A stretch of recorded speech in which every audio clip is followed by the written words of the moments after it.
All right, settle in, folks, because today I'm talking about a place that is designed to test a man's patience more than a fishing line caught in a willow tree. I'm talking about the doctor's office. Now, I went in for my checkup yesterday. My blood pressure was a little high, but let me tell you something. It wasn't because of my heart. It was because of the waiting room. I walk in, and before I can even find a seat that doesn't feel like it was made out of recycled tractor tires, the young lady behind the desk hands me the clipboard of doom.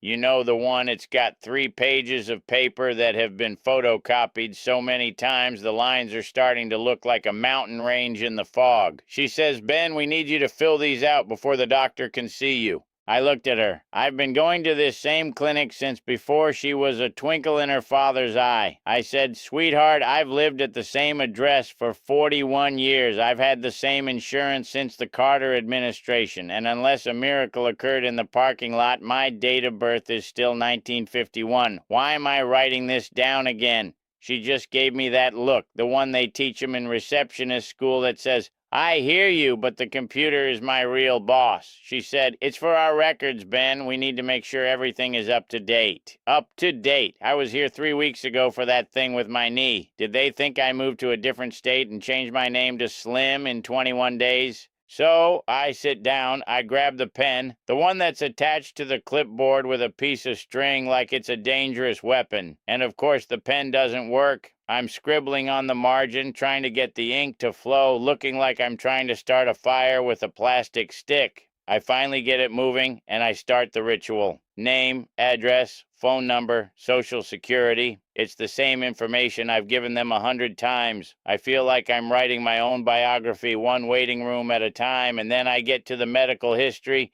Have you ever had a heart condition? Have you ever had surgery? I wanted to write, check the folder that's sitting 3 feet away from you. They've got computers everywhere, folks. Big shiny monitors, tablets, laptops. They've got a patient portal that Abby is always trying to get me to join. But for some reason, the portal doesn't talk to the clipboard. We've got cars that can drive themselves and robots that can flip burgers, but we can't figure out how to remember a man's zip code from 1 month to the next. And then there are the questions that make you wonder if anyone actually reads these things. One of them asked me, "Are you currently pregnant or planning to become pregnant?" I'm 74 years old. I've got more hair in my ears than on my head. If I get pregnant, we aren't going to need a form. We're going to need a press conference and a statue in the town square. I just circled no and moved on, but I was tempted to write, "I'll check with Abby and get back to you." When I was coming up, things were different. You went to see Dr. Miller. He didn't have a clipboard. He had a little wooden box full of index cards. You'd walk in, he'd look up from his desk, and he'd say, "Hello, Ben. How's that shoulder? Did your boy Alan ever win that baseball trophy?" He knew you. He didn't need you to prove you existed every time you had a cough. There was a human connection. Now you're just a series of boxes to be checked. You're a file that needs updating. They spend more time looking at the screen than they do looking at the patient.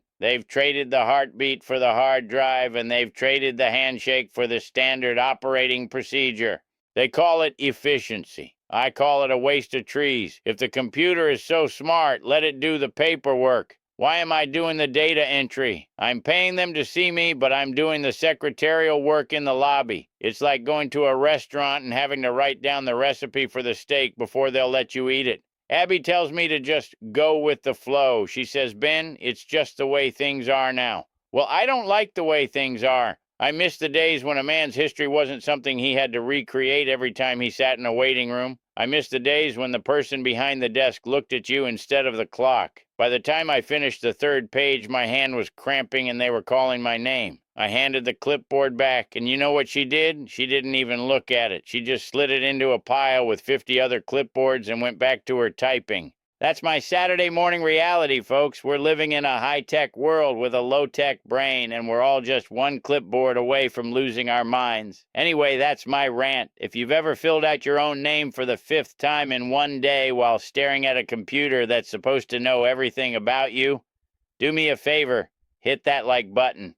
It's still free, and you don't even have to provide your mother's maiden name to do it. Leave a comment and tell me the dumbest question you've ever seen on a medical form. I know I ain't the only one. Y'all take care and keep a spare pen in your pocket. You're gonna need it.